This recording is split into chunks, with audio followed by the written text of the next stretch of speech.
So, if everybody would, we'll open this meeting, and, I have permission from the board to open the meeting and make a motion, and I so move. you want a second, Mike? All right, the meeting is officially open. We do have a quorum, Mitch and, Dean, we're unable to be here today. Need a simple majority, so we got 3 out of 5, we squeaked by on that, so. I don't know if there's gonna be a lot of decision-making today, but anyway, we'll go through the process as well.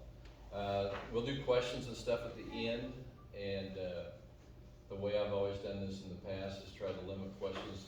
Give me a question in 30 seconds and I'll have a response in about a minute or two, but we'll rattle through that. Not much of an area of debate. If we have issues that we need to do that kind of stuff on, I can certainly give you an idea. Robert can tell you exactly where the form's at on the website, and you can fill out the form and we'll go from there. I'll open this in a word of prayer, and I've always done that, and if somebody feels uncomfortable with that, just pray to your God and we'll go from there. So, Heavenly Father, we just thank you for this day and this time and this rain that we're getting, and we just help us have a good meeting and be honest, truthful, and for the goodness of the HOA and POA. We ask these things in Jesus' name, amen.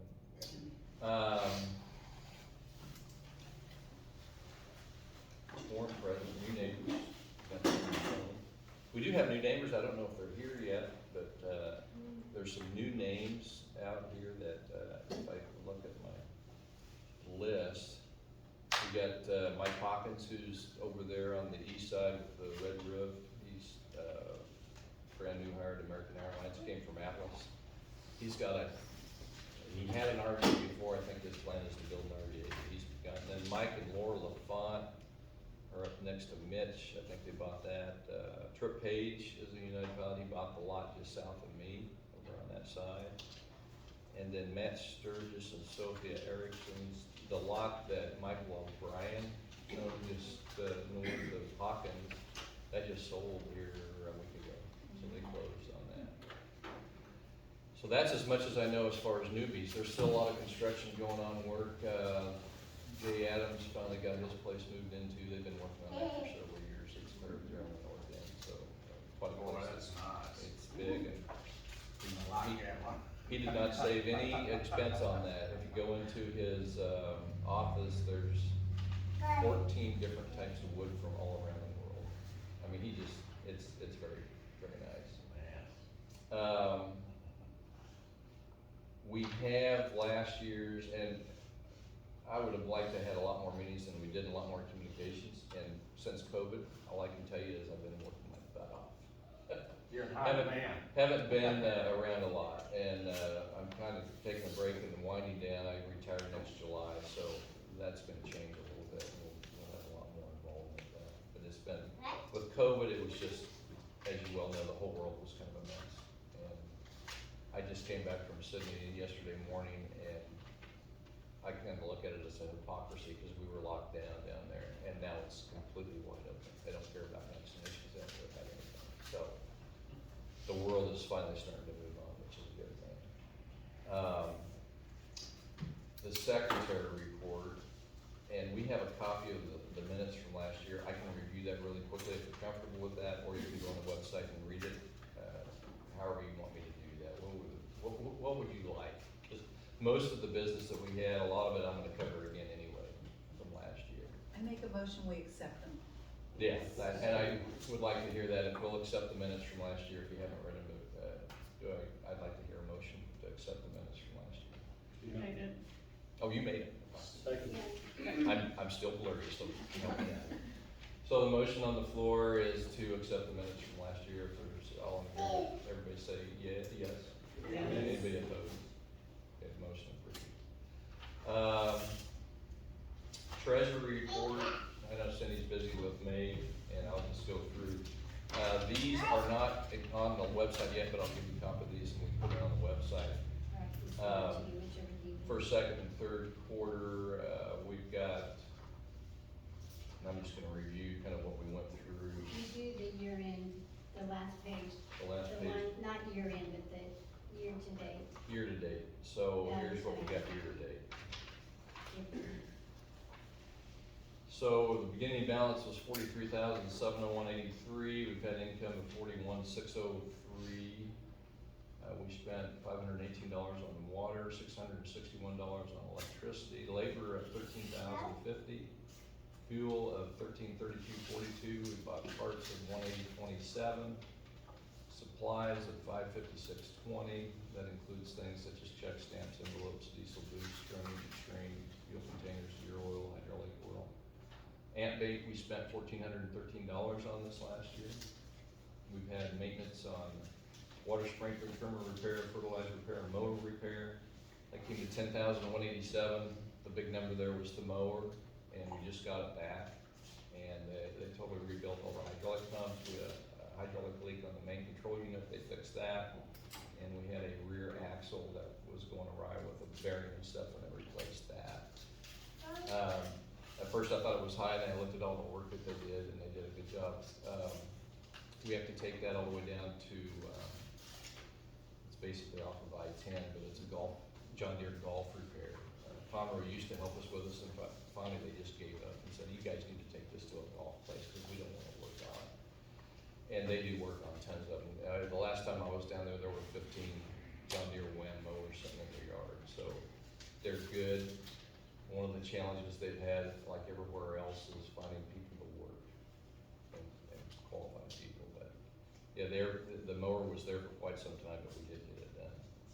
My mower backfilled in there, and I think the last time we did that, I think I charged like $35 an hour for use of the mower, which kind of covers the expenses of operating it.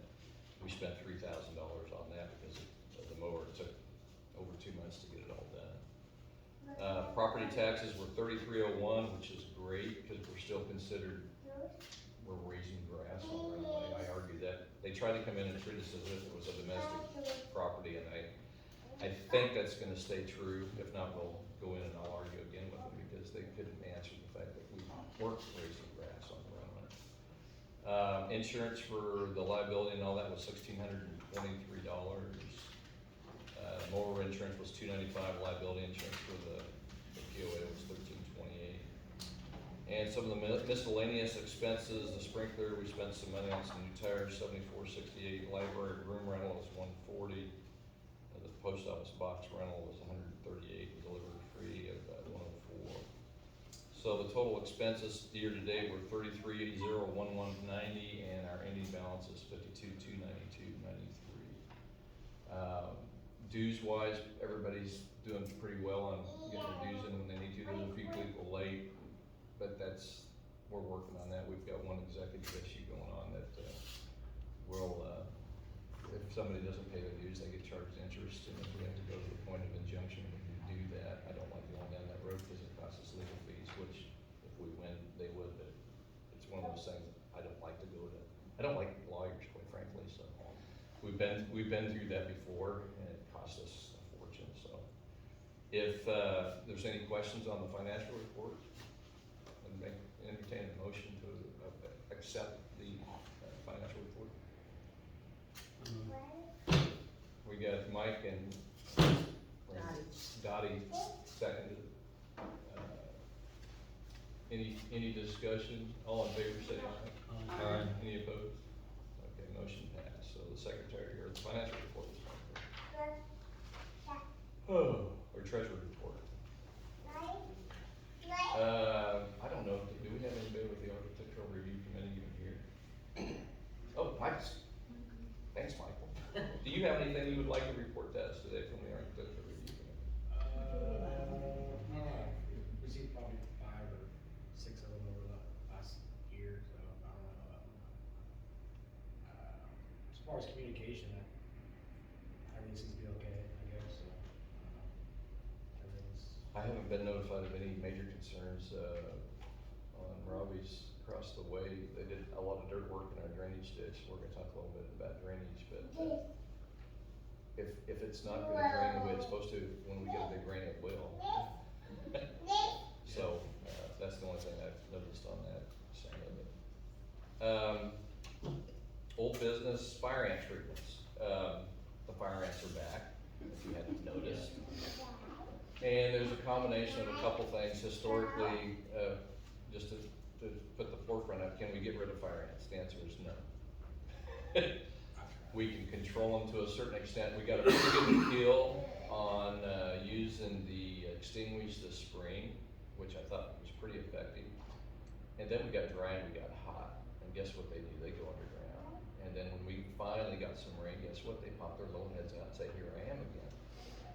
So I think there's gonna be some additional fire ant treatment. They're still somewhat foraging. If we get some warm days, we can do some more treatment. There's some alternatives out there that if you wanna do individual treating in your yard, there's some options. If you're concerned about toxicity or pesticide use, which is getting more challenging day by day, there's a product that I found from an old timer at the feed store called Orange Oil.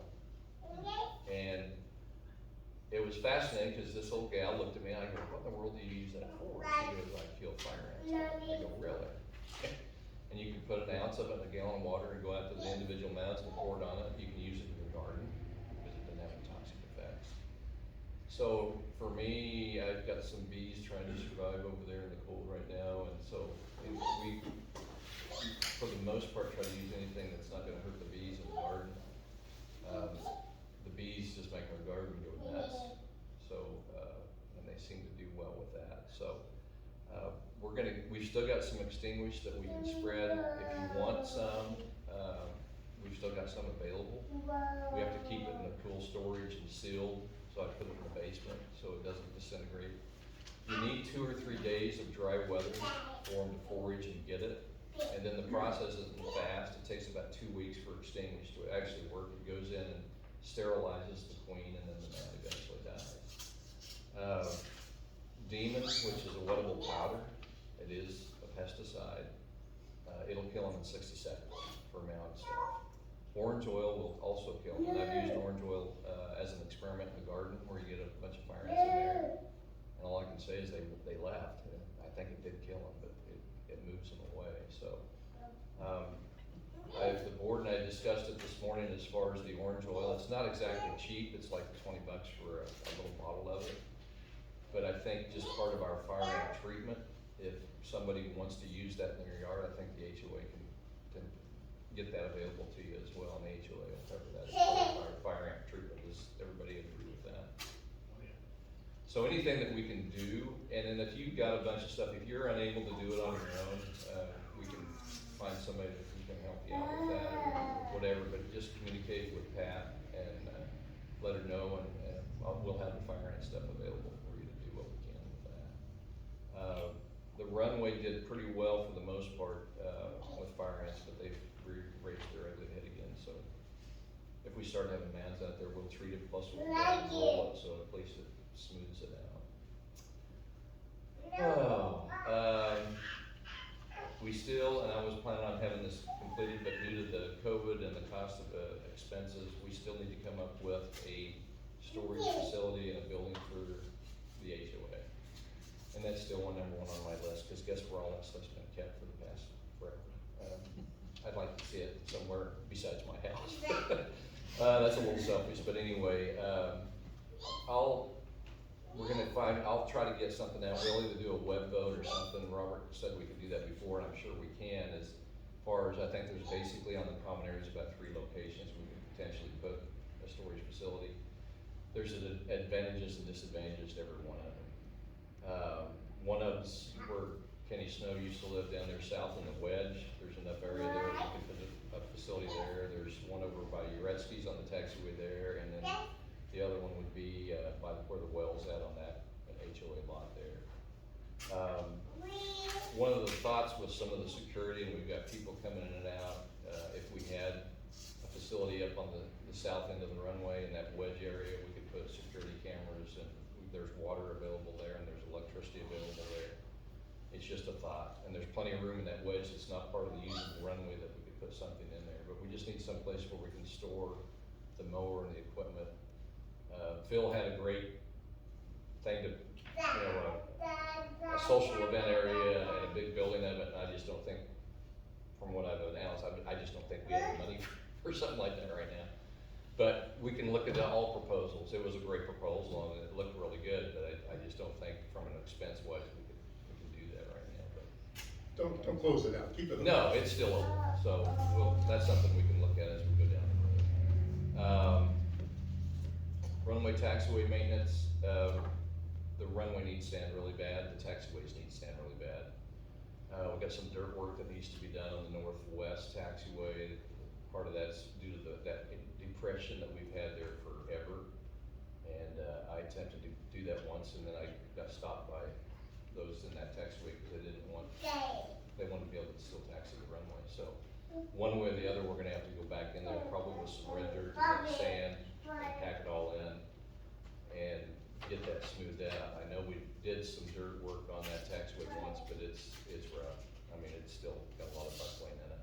And, the runway has held, even though the watering was as much as we could do for the dry season. The problem with gumbo is it likes to buckle. If it gets moisture content is key to this gumbo. It's the nastiest soil I've ever dealt with. But, that being said, I had a design and material list, I don't know, 5 or 6 years ago to put in a watering system, the single wire system like Gillespie has on his strip up north of Huntsville, works very well. It would be within, you can zone it to where you can run any number of sprinklers you need. At the time I did that estimate 4 or 5 years ago, it was like $15,000 in materials, and then you'd have installation costs. I'm sure that's higher now, but that's something that we really need to do to solve the issue. We'll continue to work with that. I would entertain a motion that we can just move forward with an estimate on the single wire system and come up with the numbers, and then we'll propose that to the HOA. And if we can, we've been saving our money for this stuff for a long time. That's why our balance is relatively high. And once we figure out what that's gonna cost, if we can pay for it out of our normal budget, we'll do that. If we need to do a special assessment, everybody in the HOA has to vote on that too, depending on what we come up with. So my hope is to move forward with that so we can get a storage building and a watering system lined out so that it all works. With the single wire system and the plumbing, it would also be nice to be able to water the taxiways if we needed to. Whether that'll happen or not, but if we design it correctly to where we could add that at a later time, that would be good as well. I do have a brand new trenching system that I bought just to work on my own trenching around the house, but it's designed to go, we need to go down 18 inches, and it only does a 2-inch wedge through the runway. So if we had to do this in sections, you could do 1,000 feet at a time. You could trench it, and it would only disrupt that section of runway maybe for a day or two, and then you can fill that back in and it would be back going again. So there would be a lot less disruption to the runway and the gumbo and everything else to do something like that. That's another option that we have to accomplish this. Once I retire, I may have time just to go out there and go after it, but if that's ever with volunteers, we've done a lot of work with volunteers before too. So, that's kind of my vision for the runway and the storage facilities, what we need to do to move forward. We had a runway maintenance committee, and we will continue to have some type of runway maintenance. We've had a lot of volunteers that have helped us with watering, and mowing and whatever needs to be done for the runway. And we're gonna have to do some overseeding again, probably in the spring. There's some wintertime seeding that we could do if we wanted to mow it through the winter. We've never done that before, but I think it's a wintertime grass, but I'm not interested in doing that. But if that's what somebody decides they want, we can go down that road. So I think our primary goals are to get dirt work done for some of the areas that we have that are low. I forgot to tell everybody to sign stuff on that. And the sanding and getting that going so we can get it smoothed out again. The HOA social committee is still out there somewhere, and they've attempted to get some events going, and we still need to work on that. Already talked about the mower service and expenses. The HOA mower is in as good a shape as it's ever been in, with the repairs that we did to it. A new mower like that, if you wanted expensive. There was talk about me selling my mower, and quite frankly, I have enough property now with acreage, I just need to mow, because I can do it quick. But if we've got a backup resource or whatever for making sure we get everything mowed, I'm happy to go on that one way or the other. The water drainage concerns that several property owners had, and I know the northwest taxiway and where that culvert runs, it diverts over into Herman's Pond. That was by design, because originally when Jim Bile was here, that water was supposed to drain over there, and he was gonna put a pump in and then supplement with groundwater to water the runway, believe it or not. When we have a hurricane with downpours of 6 or 7 inches a day, the water does back up. And regardless of what type there were several suggestions I heard in the community about putting bigger culverts in. The problem is even a bigger culvert is gonna be limited by where the watershed is, which is the creek that runs through Ponderosa Drive and goes out that side of the development. And so that watershed, it only has so much capacity. So we've seen during a hurricane that the water was actually over the taxiway from my house to the runway. Oh, yeah, over the runway by my house. Yeah. Yeah, and the good thing is it eventually all drains off. There was a little bit of concern about people's houses flooding with some of the new construction. I've never seen a house flood yet out here. It's a little unnerving when you see the water coming up close to your house, but I've never seen it come into anybody's house. I built mine up pretty good, I finally did that. The only house that I saw that actually had problems with water and corrosion and they fixed it was Kevin's house. And that was because of the way they did the driveway, and they did a tension beam foundation in it, and they didn't put any drainage around it. And they would come right down his driveway and go right into his garage. And that's because he didn't build the foundation on time. If we need an arc in the neighborhood, Robbie has his block built up enough to where if we'll all be underwater, if Robbie's house is underwater, he built his foundation way up because of the creek, so. Anyway. We still got the dirt work on the northwest taxiway, and the north runway still has a low spot up there, which is a drainage issue that's been there for as long as I can remember. And that's just gonna take some red dirt and some stuff to clean out that drainage. The ditches, that's county stuff, but going in and cleaning out the ditches, and and it's kinda like road maintenance. The roads are, with all the construction, the big trucks beat the roads up beyond belief. I think our greatest avenue there is to petition the county from a tax basis to say, you get all these, now that we have a very expensive home on the end of Ponderosa, that we might be able to convince them. And they did the one in front of my house a couple years ago or so. Yeah, and they did a section there by my house, and I had no idea what they're doing. I actually went out there and go, what are you guys doing? And, well, we had some leftover asphalt, which is typical county mentality. If they have, that's kind of like when they come out and do repairs, and it looks like somebody dumped on it out there. But I think down the road with some of the construction starting to slow down a little bit, that we could potentially work with the county and see if we can get them to at least come back up there and do some reseal or fix it right. I'm hoping that can take place. Was there a change in the administration for the county commissioner? That's a good question. I don't know if Rusty's Henry's still there or not. He gets a call from me once a week whether he needs it or not. good. Well, and that seems, I hate to say this, but the squeaky wheel usually gets the oil, and that's what it's gonna take. And it may take a concerted effort by all the property owners out there to get them to move forward on some of that stuff. They don't do anything very fast. Some of the concerns we've got, we got mailboxes within the taxiway area on Ponderosa Drive. Ponderosa Drive is by definition is a combination taxiway and roadway. Most of the owners know that, and I think if anything, we'll send letters out and let them know that that's a possibility that they may have to move their mailbox back.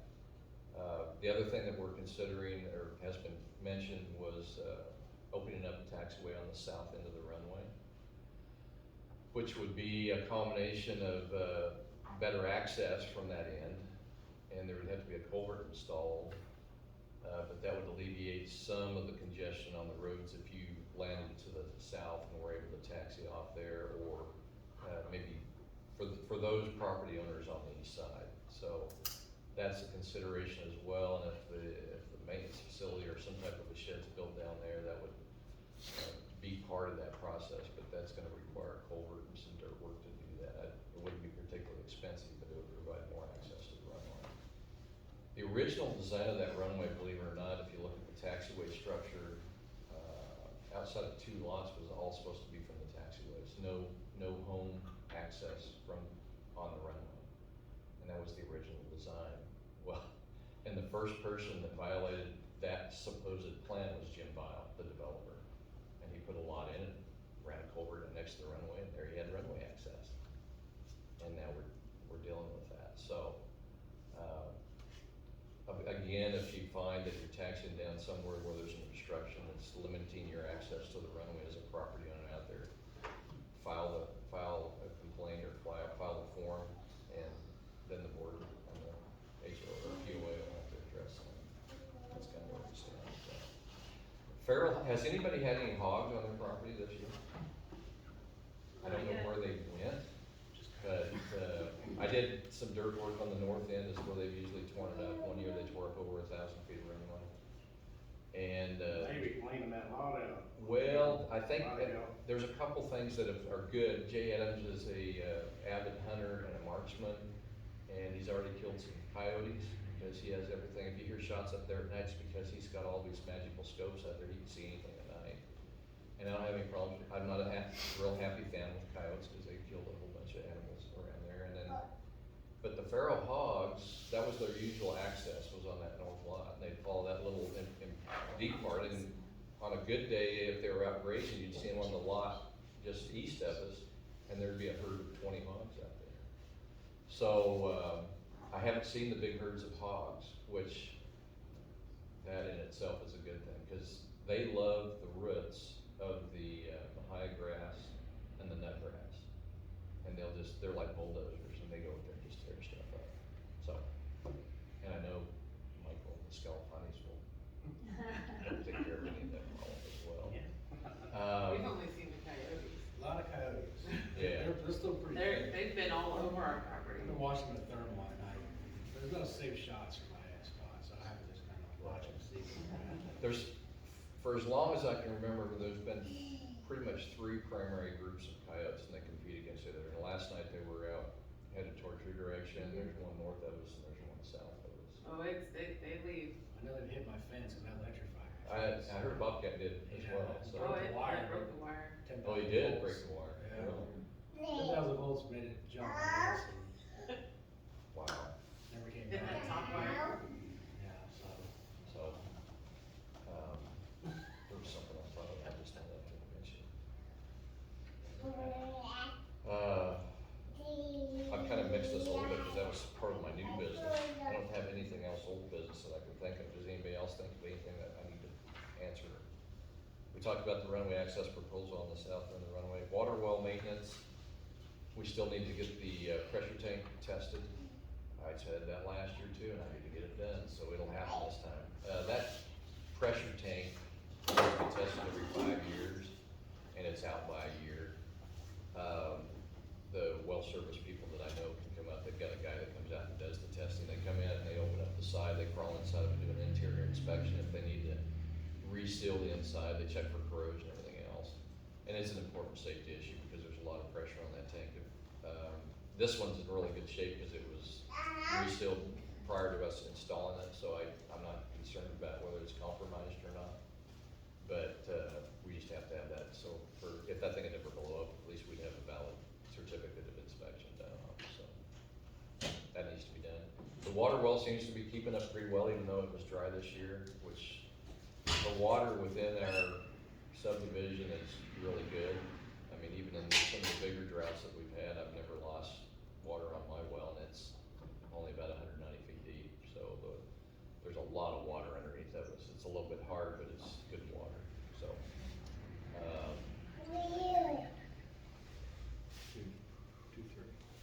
And then he just left, but we had the pleasure of having Casey here to count all of our ballots. And stuff, and so while they're in the process of taking care of that, when Casey comes back in. I don't have anything else unless you have something. No, you got the results. Okay. Well, the results of the election are Lynn Nelson, President, 27, Mitch Inman, Vice President, 21, Kitlin Scalfani, 7, Pat Rasco, 27, Cindy Nelson, 27. For the board, we have, Jack Bailey, 22, Phil Hardy, 13, Michael Hawkins, 23, and Mike Rawls, 25. And it's been signed by Casey and Pat and certified. So it looks like for president, I got stuck with that again. Mitch Inman is the vice president, Pat Rasco is the secretary, Cindy's the treasurer, and the directors will be Jack Bailey, Michael Hawkins, and Mike Rawls. I entertain a motion to approve the election results as presented. Move. So I got Jack Bailey's motion and Michael Scalfani seconds, and all in favor of the election results, say aye. Aye. Anybody opposed? The motion passed that we accept the election results. And Amen. Yes, sir. Don't worry about it, we're gonna double your pay. Yeah. I know. And that's okay. So we'll get a copy of this for you so you can put it, I don't even, do we publish that? All I do is publish the results on the website, so. Ms. Secretary, take this back before I forget where I put it. Thank you very much.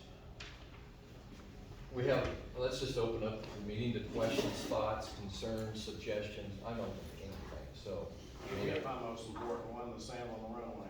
I agree, and, what'll happen with that, as long as we've got dry, I've done this in the past, we'll have an 18-wheeler with a belly dump come out there.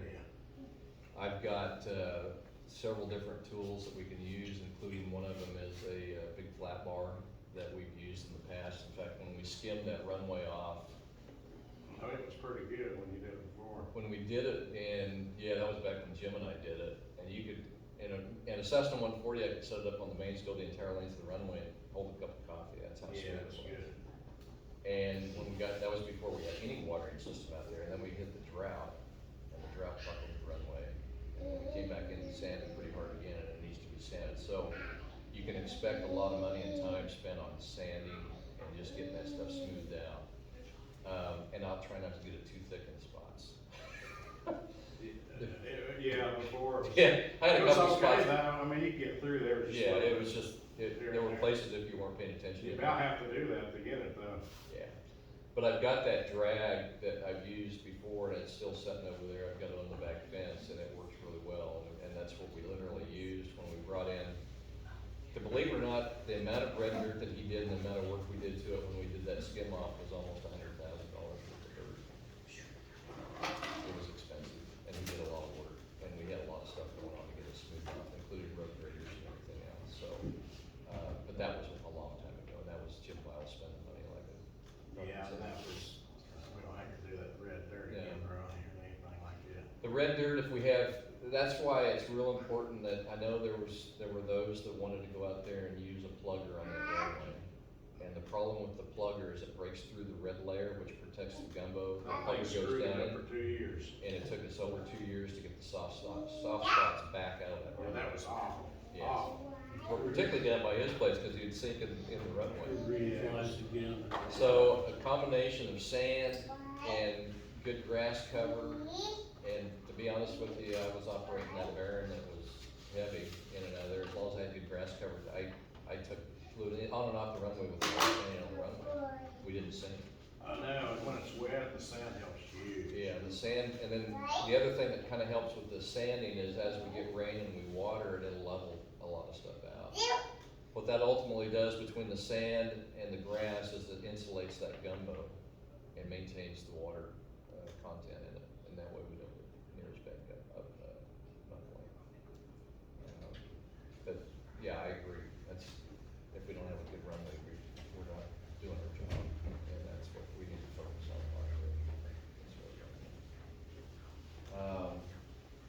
I retire next July, so regardless of whether I'm involved, I'll still be there to do whatever we need to be done. Hopefully have a little more time.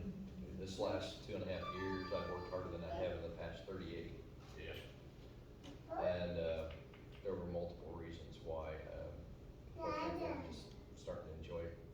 we went on a trip for 4 weeks, and it was a practice retirement trip, and it was really nice. So, Practice makes perfect. hopefully I'll start having more time to work on all the airplanes and stuff in my hangar, get stuff straightened out, on that area. So I've got way too many projects in play. Any other questions, thoughts? Yes, sir? I'd like to make a safety comment and ask the board to publish in the news, in the website, emphasis on communication on that runway. For the NOTAMs and stuff like that? Yeah, well, that, plus, if you're gonna be on the runway, tell somebody you're there. If you're coming in to take off or land, use common sense, common courtesy, and use the Unicom. Yeah. I said, I've got a monitor that I'm monitoring most of the runway when I'm home. And very, very seldom do I hear somebody make a broadcast announcement of a movement, one way or the other. And I can say from experience, I have inadvertently almost pulled out in front of 2 people over the last several years. And that's not very frequent, but it only takes one to make you regret it. So I'd like to put a little emphasis on talk, if you're gonna move, communicate, let somebody know you're there. That helps you. We could do that through a blast mail, and then I think there was a document written that was basically the same information, such as airport information, airport manager frequencies, traffic patterns, and all that stuff. Oh, I know what else I was gonna tell you that too. But anyway, if we could do that on the web, plus maybe do a blast mail out for communications and stuff, to all the owners out there. The other thing I forgot, I just did remember, things are working a little bit better. The property to the east of our development has been sold to a developer. I met with I was supposed to call him so he could be here. He wanted to meet and greet, which I forgot. But they're gonna put 250 homes over there, higher end homes of probably $500,000 a lot or higher. And anywhere from, I think there's 1.5 to 3 acre lots. But all that pasture that we have east of us eventually is probably gonna be a development. And he called me to say that he wanted to be friendly neighbors, and I said, as long as you put it in the sales contract that they live next to an air park and there's gonna be airplanes flying over. And I said, as long as we don't get a complaint about an airplane flying over their house, we'll get along just fine. So, we'll see what happens in the next 5 or 10 years as this goes forward. Anyway, just so everybody knows, that's what's taking place east of us. And that property's changed hands multiple times, but we don't have the power to stop that, but we can also protect our rights to make our airport stay open. Because I don't tolerate people that know that an airport is there and then turn around and complain about airplane noise. That's just me, so. Rusty? I saw that property back on HAR for sale, just a few days ago. Oh, really? Interesting, so 4.5 million. maybe I'm talking to, who knows? I mean, Well, the climate might have changed that. the climate and the interest rates and the construction costs and everything else may, Probably did. cause the guy that was gonna be the head of the development lives just north of us, off about a mile and a half north of us, so maybe all that's changed, I don't know. That's good to know. Maybe let's go over there and kill all those damn hogs. Yeah. You better drive the hogs down on us again. We've had an interesting, so I've got fish in my little pond behind my place, and we feed them. And we also have an osprey that comes over and hunts. And it's a hoot. I mean, generally speaking, if I find something that's gonna kill something on my property, I remove it, but it is fun to watch this stupid thing hunt. So it starts coming, it knows what time the feeder goes off. It goes off at 8 in the morning, 5 in the evening, so we're out there at 4:45, and here comes the osprey, and I'm going, really? And so he circles and circles and circles, and they're fun to watch because literally when he sees something, he folds up from about 20 feet up and dives straight in the water. And sometimes it takes him 4 or 5, and usually he only gets a perch. He can't handle a catfish, but he catches a perch. But apparently during the middle of the summer, whatever was going on, he was going somewhere else, but the other night he was back out there again. So even more fascinating than that is the catfish understand that there's a threat. So when the feeder goes off now, they don't even come up to get the feed. They wait. So Mother Nature is fascinating to watch. Wildlife takes care of itself, so. Anyway, I think everybody has my cell phone number. If you have issues or anything you wanna contact me about it, talk to me or one of the board members. All that information is on the web. Robert has done an excellent job on this website. I mean, there's everything there. And thank you very much for that, because it's, now it didn't work very well from Sydney, but that was international naval antenna. But, there's all that information, and if you have somebody that comes up to you and is interested in property there, and I've had the same thing, they can go to the website and get general information for it. Rusty Shannon also has a lot of information on stuff going on out there. Not many lots still available, I think one from the developer, Chet owns one lot, and that's about it. And so, things are moving on, we're growing again.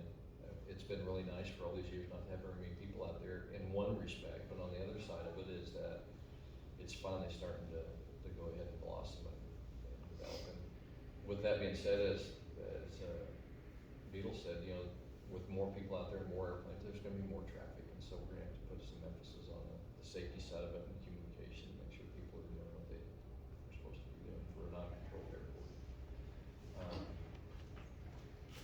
If nobody has any more questions, I'd entertain a motion to convene the meeting.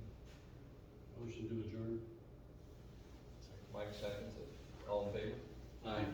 Any opposed? The meeting's convened. Thank you very much for coming.